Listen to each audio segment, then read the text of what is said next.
ನಮಸ್ಕಾರ ವೀಕ್ಷಕರೇ.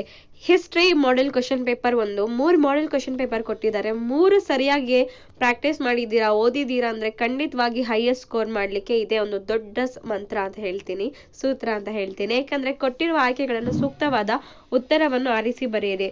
1ನೇ ಕ್ವಶನ್ ನೋಡೋದು ಬನ್ನಿ. ಪ್ರತಿಪಾದನೆ ಎ, ಸಿಂಧು ನಾಗರಿಕತೆ ಪ್ರಪಂಚದ ಪ್ರಾಚೀನ ನಾಗರಿಕತೆಗಳಲ್ಲಿ ಒಂದಾಗಿದೆ. ಅದಕ್ಕೆ ಕಾರಣ ಆರ್, ಇದು ಈಜಿಪ್ಟ್, ಮೆಸೊಪೊಟಾಮಿಯಾ ಮತ್ತು ಚೀನಾ ನಾಗರಿಕತೆಗಳ ಸಮಕಾಲೀನ ನಾಗರಿಕತೆ ಆಗಿದೆ. ಆನ್ಸರ್ ಬಂದ್ಬಿಟ್ಟು ಸಿ, ಎ ಮತ್ತು ಆರ್ ಗಳೆರಡು ಸರಿಯಾಗಿವೆ ಹಾಗೂ ಆರ್ ನ ಸರಿಯಾದ ವಿವರಣೆ ಆಗಿದೆ. 2ನೇದು, ಶಾತವಾಹನರು ರಾಜಧಾನಿ ಪ್ರತಿಷ್ಠಾನ ಪ್ರಸ್ತುತ ಕಂಡು ಬರುವ ರಾಜ್ಯ ಯಾವುದು? Option D answer Maharashtra. 2ನೆಯ ತೈರಾನ್ ಯುದ್ಧ ಇವರುಗಳ ನಡುವೆ ನಡೆಯುತ್ತೆ. ಇದು ಮಹಮ್ಮದ್ ಗೋರಿ ಮತ್ತು ಪೃಥ್ವಿರಾಜ್ ಚೌಹಾನ್ನ ನಡುವೆ ನಡೆದಿತ್ತು. ಆಯ್ತಾ. ವಿಶಿಷ್ಟ ಅದ್ವೈತ ಸಿದ್ಧಾಂತ ಪ್ರತಿಪಾದಕರು ಯಾರು? ರಾಮಾನುಜಾಚಾರ್ಯರು. Option D answer. ಶಂಕರಾಚಾರ್ಯರು ಅದ್ವೈತ ಸಿದ್ಧಾಂತ, ಮಧ್ವಾಚಾರ್ಯರು ದ್ವೈತ ಸಿದ್ಧಾಂತ. ಸಿ, ಬಸವೇಶ ಅವರು ಶಕ್ತಿ ವಿಶಿಷ್ಟ ಅದ್ವೈತ ಸಿದ್ಧಾಂತ. 4ನೇದಕ್ಕೆ ಆನ್ಸರ್ ಯಾವುದು? ಡಿ, ರಾಮಾನುಜಾಚಾರ್ಯರು ವಿಶಿಷ್ಟ ಅದ್ವೈತ ಸಿದ್ಧಾಂತದ ಪ್ರತಿಪಾದಕರಾಗಿದ್ದಾರೆ. ಭಾರತೀಯ ರಾಷ್ಟ್ರೀಯ ಕಾಂಗ್ರೆಸ್ ಮೊದಲ ಅಧಿವೇಶನ ನಡೆದ ವರ್ಷ ಯಾವುದು? ಎ, 1885. ಕೊಟ್ಟಿರುವ ಉತ್ತರಗಳಲ್ಲಿ ಸರಿಯಾದದ್ದನ್ನು ಆರಿಸಿ ಬಿಟ್ಟ ಸ್ಥಳಗಳನ್ನು ಭರ್ತಿ ಮಾಡಿ.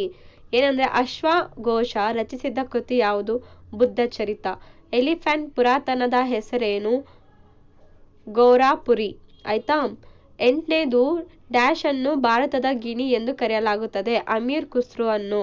9, ಡ್ಯಾಶ್ ಅವರು ಮೈಸೂರು ರಾಜ್ಯದ ಪ್ರಥಮ ಮುಖ್ಯಮಂತ್ರಿಯಾಗಿದ್ದರು. ಯಾರು? ಕೆ. ಸಿ. ರೆಡ್ಡಿ.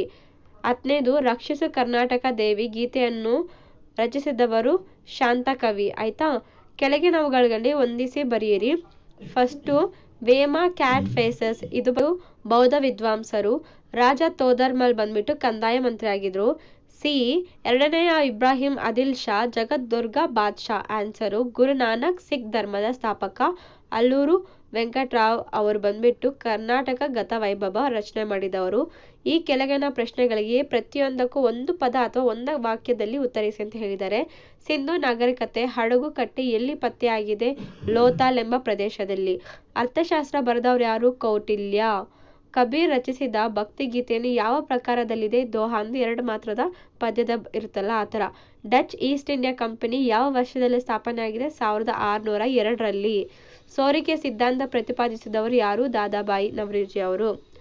ಈ ಕೆಳಗಿನ ಯಾವುದಾದರೂ 8 ಪ್ರಶ್ನೆಗಳಿಗೆ ಮಾತ್ರ ನೀವು ಉತ್ತರ ಬರೀಬೇಕಾಗುತ್ತದೆ. ಪ್ರತಿಯೊಂದಕ್ಕೂ 2 ಅಥವಾ 2 ಪದ ಅಥವಾ 2 ವಾಕ್ಯಗಳಲ್ಲಿ ಉತ್ತರ ಮಾಡಬೇಕು.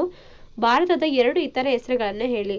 ಭಾರತ ಖಂಡ, ಇಂಡಿಯಾ, ಹಿಂದೂಸ್ತಾನ್ ಈ ರೀತಿ ಬರಿಬೋದು. ಭಾರತದಲ್ಲಿ ಉದಯಿಸಿರುವ ಯಾವುದಾದರೂ 2 ಪ್ರಮುಖ ಧರ್ಮಗಳನ್ನು ಹೆಸರಿಸಿ.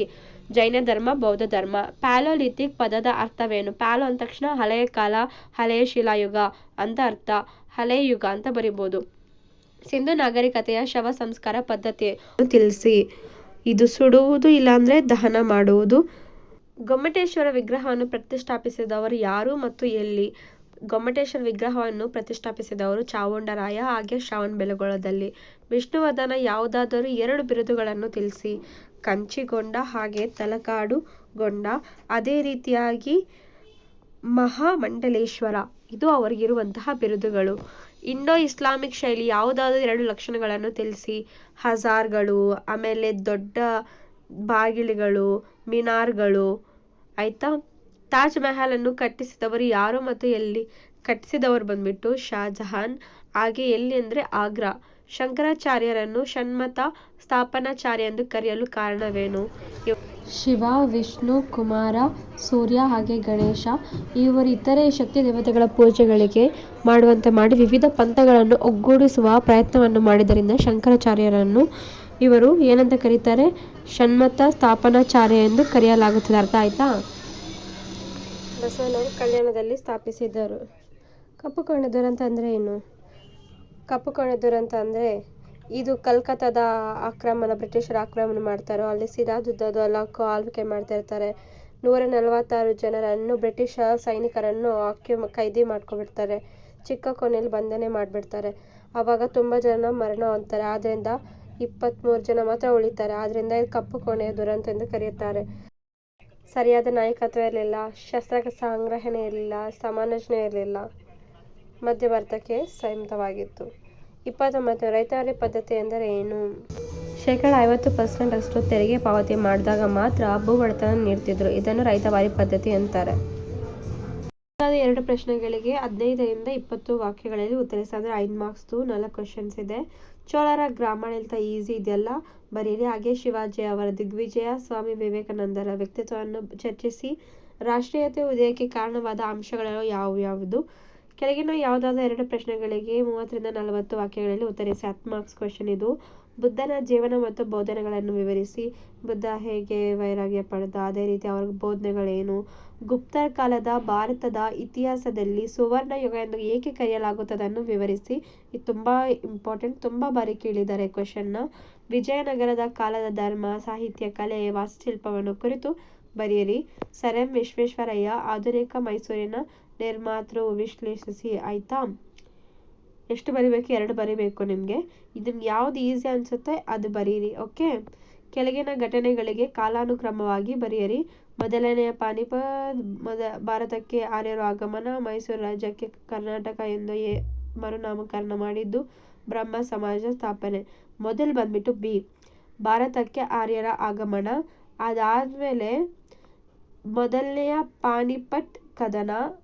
ಅದಾದ ಓಕೆ, ಬ್ರಹ್ಮ ಸಮಾಜ. 3ನೇದು ಬ್ರಹ್ಮ ಸಮಾಜ ಸ್ಥಾಪನೆ. 4ನೇದು ಮೈಸೂರು ರಾಜ್ಯಕ್ಕೆ ಕರ್ನಾಟಕ ಎಂದು ಮರುನಾಮಕರಣ ಮಾಡಿದ್ದು. ಇದು ಕಾಲಾನುಕ್ರಮ. 4 ಮಾರ್ಕ್ಸು. ಸೂಚನೆಗಳನ್ವಯ ಕೆಳಗಿನ ಪ್ರಶ್ನೆಗಳಿಗೆ ಉತ್ತರಿಸಿ. ಮ್ಯಾಪ್ ಇದು. ನಿಮಗೆ ಒದಗಿಸಿರುವ ಭಾರತದ ಭೂಪಟ ಕೆಳಗಿನ ಐತಿಹಾಸಿಕ ಸ್ಥಳಗಳನ್ನು ಗುರುತಿಸಿ. ಏನಂದ್ರೆ ನೀವು ಗುರುತಿಸೋಕ್ಕೆ ಒಂದೊಂದು ಮಾರ್ಕ್ಸ್ ಇರುತ್ತೆ. ಅಟ್ ದ ಸೇಮ್ ಟೈಮ್ ನೀವು ಅದ್ರ ಬಗ್ಗೆ ಇನ್ಫಾರ್ಮೇಶನ್ ಬರೀತೀರಾ. ಪಾಟಲಿಪುತ್ರ, ಆ ರೀತಿಯಾಗಿ ಆಗ್ರಾದಲ್ಲಿ ತಾಜ್ ಮಹಲ್ ಇದೆ, ಅದು ಬರೆದಾಗ ಏನಾಗುತ್ತೆ ಇನ್ನೊಂದು ಮಾರ್ಕ್ಸು. ಆದ್ರಿಂದ 10 ಮಾರ್ಕ್ಸ್ ಇದು. ಯಾರು ಕಲಾಚೈತನ ಅವರಿಗೆ ಬಂದ್ಬಿಟ್ಟು ಇದು 10 ಮಾರ್ಕ್ಸ್ಗೆ. ಆಯ್ತಾ? ಅಕ್ಬರ್ನ ಜೀವನ ಸಾಧನೆ ಸಂಕ್ಷಿಪ್ತವಾಗಿ ವಿವರಿಸಿ. ನಿಮಗೆ ಈ ವಿಡಿಯೋ ಇಷ್ಟ ಆಗಿದೆ ಲೈಕ್, ಶೇರ್, ಸಬ್ಸ್ಕ್ರೈಬ್ ಮಾಡೋದನ್ನ ಮರಿಬೇಡಿ. ಮುಂದಿನ ವಿಡಿಯೋದಲ್ಲಿ ಮೀಟ್ ಆಗೋದ. ಬಾಯ್.